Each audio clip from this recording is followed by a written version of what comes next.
My name is Runa. Today, before we get into my next Antarctica clip, I need to put in a few kind of explanations about the video. So, the first explanation is that it's overall going to probably be one of my shortest videos of the trip. In this clip, we are crossing the Drake Passage, and the Drake Passage is one of the most volatile areas of the world for ocean crossings. It can be very stormy. The waves can be very high, things like that. And anyways, long story short, I of course became seasick. It was my first time on a ship like that, and also I was not on a cruise ship.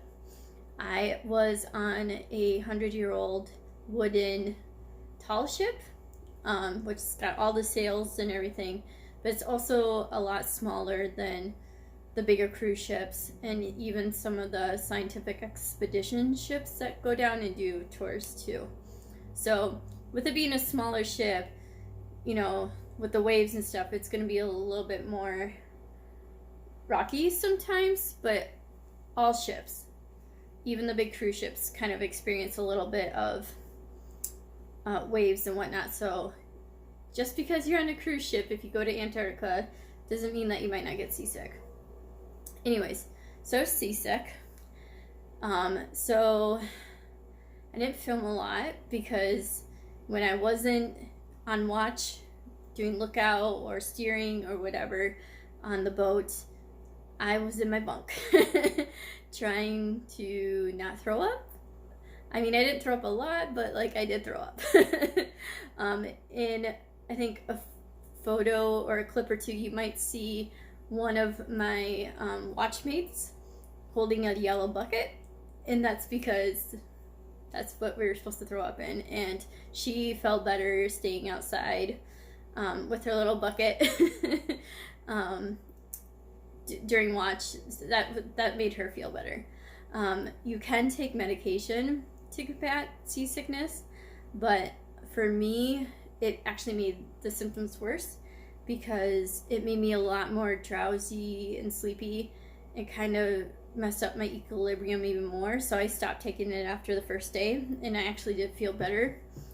I would say probably about the third day into crossing the Drake, it took us 3 or 4 days, I did start to feel much better, and I was starting to be able to keep more food down and stuff like that. So second thing, another reason why I didn't have a lot of footage is usually when I was up on deck, for the most part, I was helping with the boat. So on this trip, you pay for the experience to help them sail. So our jobs are lookout, where you stand towards the front of the boat or towards the outside of the boat, and you look for things like icebergs, for other ships, really cool animals. So sometimes they're the first people to spot whales coming, things like that, and it's pretty chill. I like it. The second job that we did the most was we helped steer the ship. So if you think of a pirate ship, or because most people, when they think of a tall ship, they think of pirate ship, with all the sails and stuff.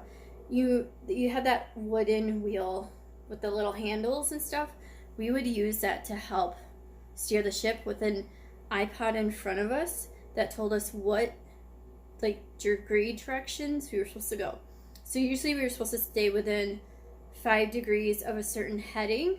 So if I needed to be heading 105 or whatever, I could go up to 110 or possibly down to 100, but I had to usually stay in that range. And when you're steering, you're combating against the waves and the wind a little bit. So it does, if you were to not be paying attention, or you were to say just nobody was there with the wheel, you could start to steer yourself off course. Now, don't get it confused or wrong or whatever. I don't know what I'm trying to say. They do in the bridge area.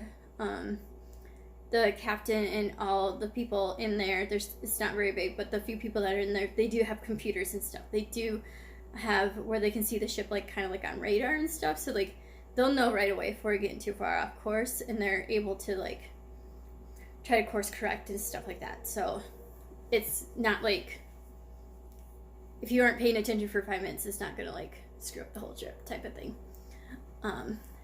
And the third reason why I probably didn't film as much on the way down was, unfortunately, even though we all tested negative before we got on the ship, we did end up with two COVID cases on ship. So I was trying to stay away from people as much as possible. I ate my meals in my bunk. I did not eat anywhere near people if I could help it. Because I was not going to catch COVID. They did immediately quarantine, because they were testing us like every day. They immediately quarantined those people.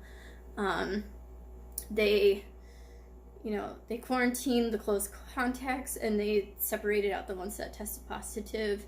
And we only had 2 positive cases on the whole trip. Yeah. No, 3. But, yeah, it was only 3, and then nobody else got it. So, anyways. I hope you enjoy the clips. I will have to jump in later in the video to explain something else. Unfortunately, but fortunately, because everything turned out fine, my mishaps did not stop once I got on that ship. They kept on happening, and yeah, it was interesting. Alright, so hope you enjoy some of these clips, and I will see you later.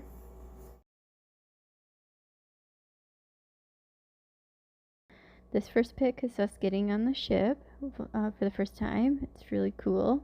And then we checked out our bunks, and this little care package we got from Bark Europa. It's our towel, toothbrush, postcard, and a pamphlet about the ship. Just hanging out in port. And in this photo, it's the bridge where we have our navigation and stuff. And here you see the permanent crew pulling up the gangway and getting ready to leave. And now we are pulling away. And what's really cool about these clips is you can see how big a cruise ship is compared to the Bark Europa. Like, they're humongous. So that white like ship building that we're passing, that's a full-size cruise ship. Okay, this next clip, it is going to be a really loud horn. They do it when they leave port. I would turn down your volume right about now.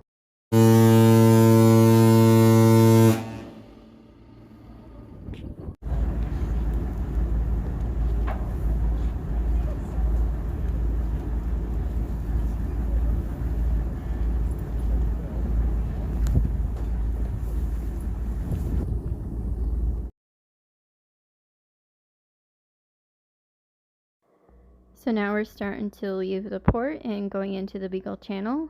We're all excited that we're finally moving, and yeah, now we're leaving Ushuaia. That's Ushuaia. It's very beautiful. It's also very cold.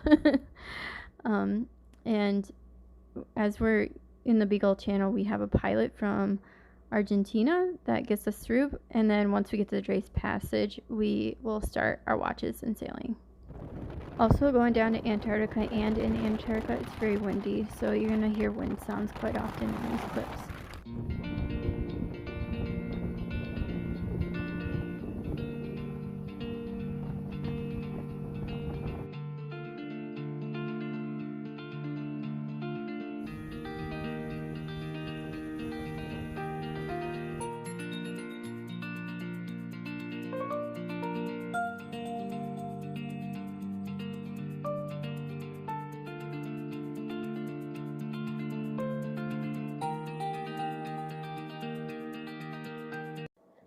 Then at 8 o'clock at night, we have our 8 o'clockie. This is where we meet with the captain, and he goes over what we'll do for the next day and what direction we're going, and it's really nice and really neat.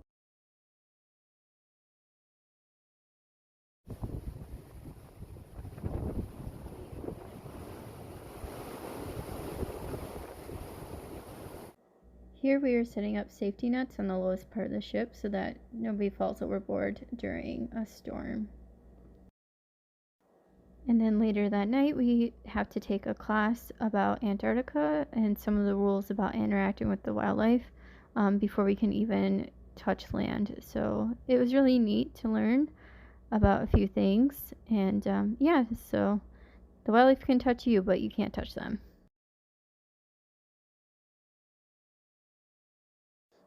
Now we're officially in the Drake Passage and we are on watch. These are my watchmates and I. I'm at the wheel, I'm helping steer, so that iPad in the middle that says 175, that's the direction that we're supposed to be going. And yeah, you can see the boat's at an angle. It's like that most of the time. But yeah, it was really a lot of fun. And I'll let you watch us sail.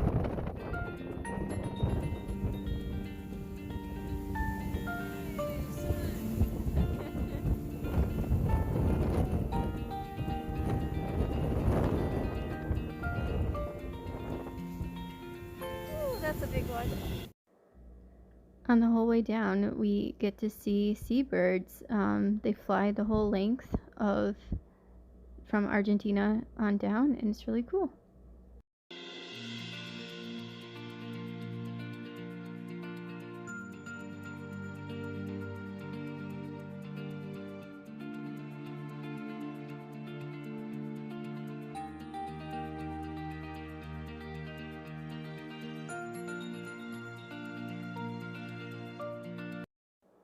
This is Jess. She's one of the permanent crew. She's fixing a sail rope, and you can see how much we're tilting by the direction of the rope.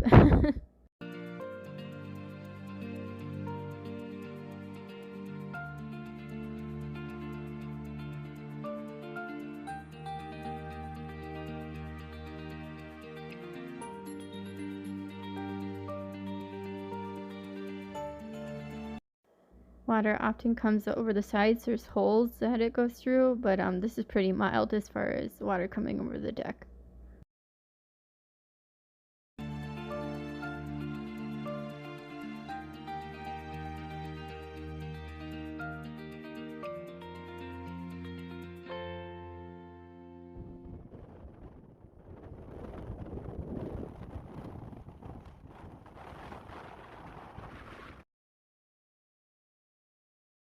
Alright, so now I'm popping in for explanation number 2. So before you see these clips, the Bark Europa is a very, very, very, very, very, very safe ship. They work on it in port when they have downtime. The crew is really awesome. They're really great. Everything. However, about I think our second night in, maybe our third night in, one of my bunk mates and I woke up to water in our bunks. Not a lot, but enough to be like, what the heck? And basically what had happened was we were in a storm, a little bit of a storm, and a bigger wave had crashed over the deck. And somehow some of the water had found its way in from the top of the deck into our room and into a permanent crew's room next door to us. So, I get up, I tell the captain what's going on. They come down with a couple of engineers. They check to make sure, is it fresh water? Because fresh water would be condensation from it just being warm in the cabin. Salt water means it comes from the outside. That's not good. It's not horrible, but it's not good. And unfortunately, this was salt water. So they knew it came from the outside. But they weren't panicked. I wasn't panicked either. It wasn't a leak.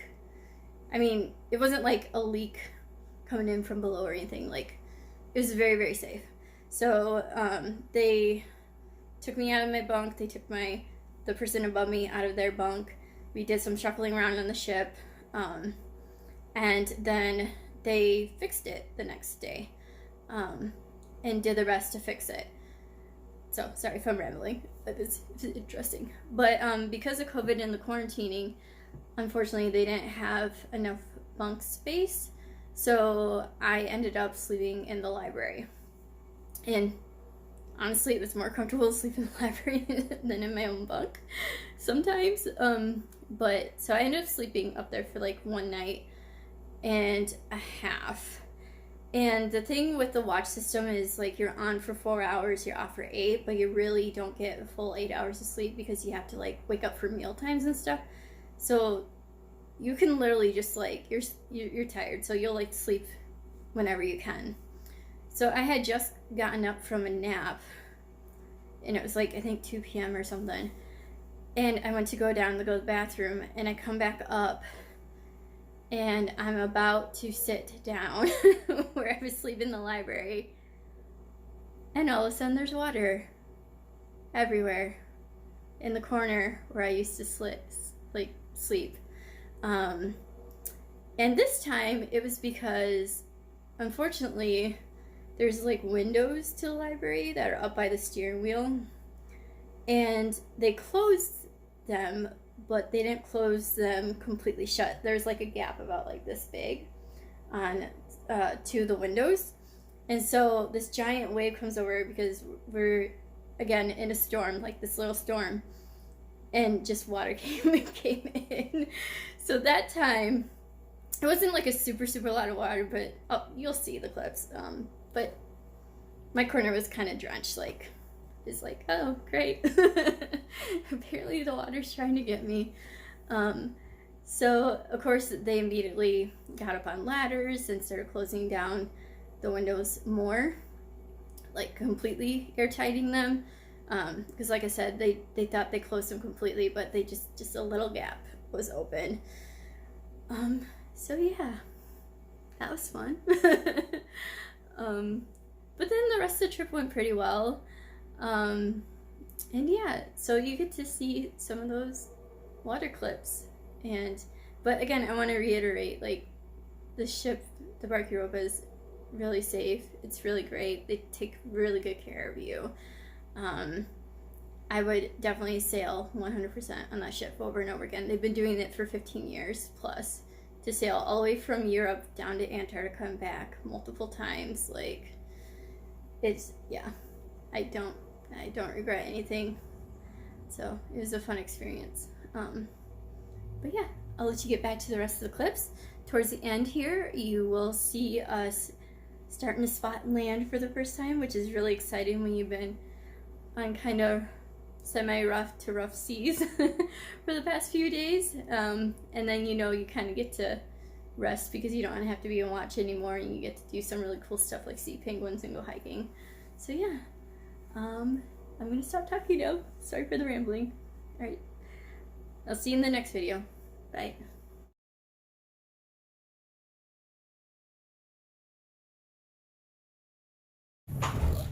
So I just got missed getting water all over me from up there. This trip has been really adventurous. I'm currently not in my bunk because it was leaking last night, and so they put me up in the library. And then we've been having really rough seas all day, and a blast of seawater just came over the top of the cabin here and totally flooded out this whole corner that I'm sleeping in. Thankfully I didn't get wet, but my blanket's wet, my pillow's wet now. Apparently my bunk's no longer leaking, so they're gonna try to put me back down there if my mattress is dry. But yeah, I wanted adventure. I'm certainly getting it.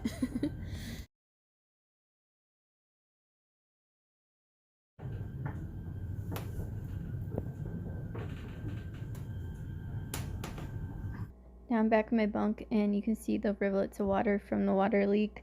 It's not a lot of water, like I said, but it would get my mattress wet and sometimes my blanket wet too. And but it cleared up eventually. On our 3rd or 4th day, we finally start seeing icebergs. That was really cool and exciting to see it on watch. So Antarctica is very windy. This whole trip is very windy. So I'll be muting a lot of my clip. In this clip, you can see my cabin mate clean her boots. We had to clean all of our gear to make sure we didn't bring any invasive species onto the land. we also have to clean them out after every landing.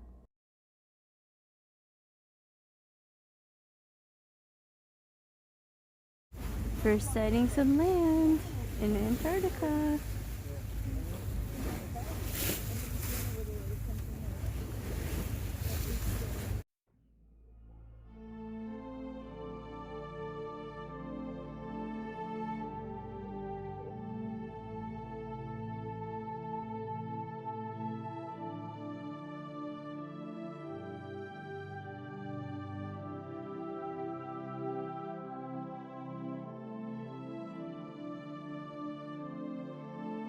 If I remember right, we continue sailing towards our little bay area that we park in, and watch the penguins as we sail in.